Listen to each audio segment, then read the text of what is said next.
Broad మా పర్స్పెక్టివ్లో పర్స్పెక్టివ్లో చూస్తే social media అనేది మనకు నిజంగానే ఒక వరం కిందే నేను చెప్తానండి. చాలా మంచి మాధ్యమం, కరెక్ట్ చెప్పాలి, కరెక్ట్గా యూటిలైజ్ చేసుకో. కరెక్ట్గా యూటిలైజ్ చేసుకుంటే ప్రతిదానికి మనం పాజిటివ్ ఉంటుంది, నెగిటివ్ ఉంటుంది, ఇందులో అసలు అనుమానమే లేదు. కరెక్ట్.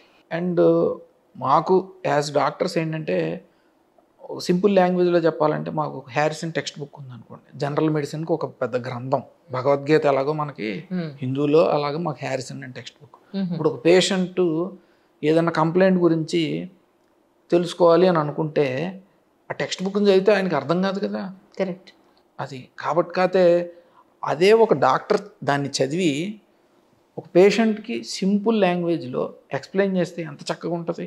అవును, వాళ్ళు భయం పోతుంది అండ్ ట్రీట్మెంట్కి కూడా చాలా కోఆపరేట్ చేసే అవకాశం ఉంటుంది. కరెక్ట్. మనం ఇదివరకు రోజుల్లో ఏంటంటే డాక్టర్ చెప్పిందే వేదం. మనం ఒక డాక్టర్ దగ్గరికి వెళ్ళామనుకోండి, మీ వైద్యం ఎలా ఉంటుంది, ఇట్లా చేయండి అట్లా చేయండి అని అంటే ఎవరు ప్రశ్నించేవారు కాదండి. కాతే ఈ రోజుల్లో అది కరెక్ట్ కాదండి.